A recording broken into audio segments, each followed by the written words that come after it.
Hey, here's a question for Prime Minister Carney, but this is the same question, let's say, to any politicians that wear suits or businessmen that wear suits. I mentioned a long time ago why I don't want to wear a tie, although I'm better than you guys at, at doing the tie. Is There's a link to the evolution of clothing where the tie is kind of meant to accept the concept of slavery or being an automaton or being part of a system and giving yourself to it. So it's kind of giving up freedom of thought, freedom of action, your own life management, developing the true identity that was part of your potential if you didn't partake in a culture where it's normalized to wear suits like that. Stay with me here because I'm not saying it's conscious, but you know how there are some groups of people who most of the world would say are bad people, and they might have a sign that they give to each other to know I'm on your side, or I'll deal with this, or we're in the same group. And now these are conscious conspiracies sometimes, but there's an unconscious, unaware phenomenon where people that wear suits are they kind of know deep down in a lot of their choices, especially when they enter the realms of influence where their choices have a larger impact, is they kind of know that it's wrong, but yet there's the options of what is right don't exist in the system they're in where they wear these suits. So unconsciously, they feel good wearing these suits and be among people wearing these suits because unconsciously they kind of know that their choices are wrong. They're ignorant in the sense that they choose to accept the intellectual laziness that there's no other choices when there are, and those choices would not lead you to hang out with other people wearing suits. They're just the right choices, but it requires courage to make those choices. A lack of intellectual laziness, which I don't see people that don't have intellectual laziness. And there's also the fact that a great sacrifice to oneself. That means being of service to the greater good would come with great sacrifice, especially at this particular time of the Anthropocene and our devolution as a land mammal people primate species. So let me ask you this question, Prime Minister Carney, and believe me, your response is pretty much the same as what anybody would say, but it'll give you insight about whether you really are in this unconscious, unaware group of villains wearing suits. So let's say a journalist asks you, Prime Minister Carney, there's a growing movement of people taking fossil fuel industry to court around the world, and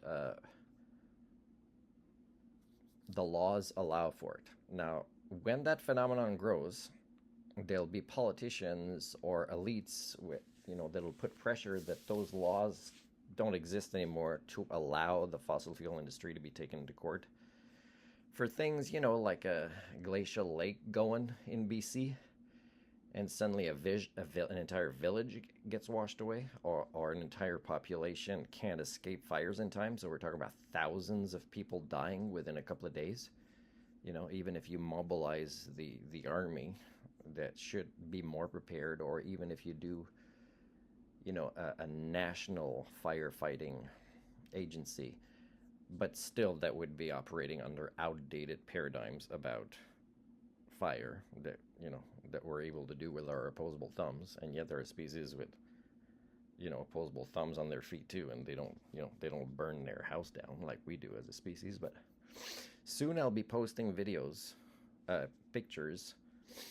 I'm taking screenshots of BC and Canada fires, and I'm gonna post an example of a frog getting out of boiling water and not dying, while our species does not anymore possess the ability to save itself, or to self-manage, or to adapt, or self-correct. So, and of course, people wearing suits are manifesting this phenomenon more and more.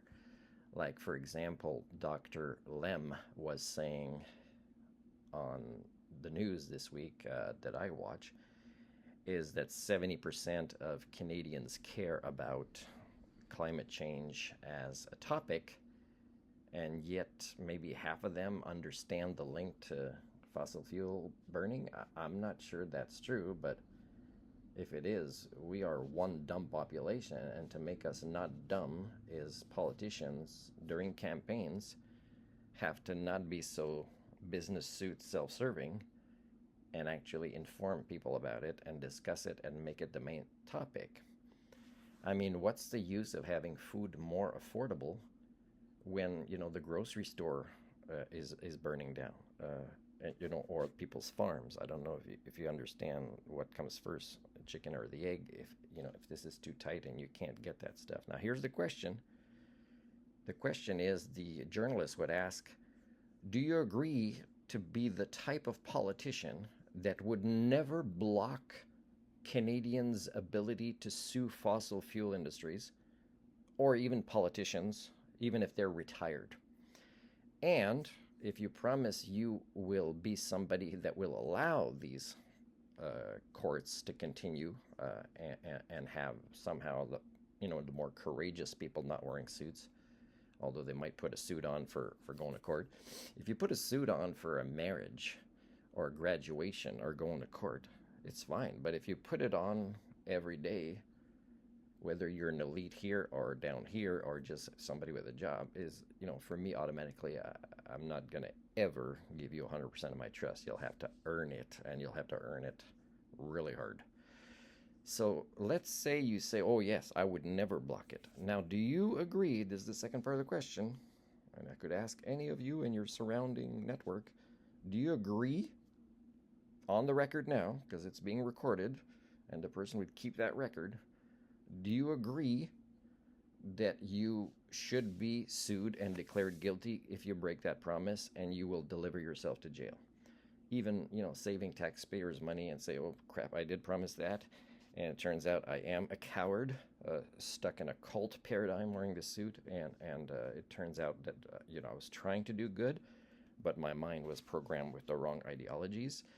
And as many of my network were, so I was not unable to meet the right people and get to kind of self-actualize my sentience and sapience, like hang out with somebody like Martin. Because then eventually I'd stop wearing suits and I'd start having different kind of conversations. And I'd start apologizing to my kids and grandkids for so many things that I was unaware of as a person wearing a business suit.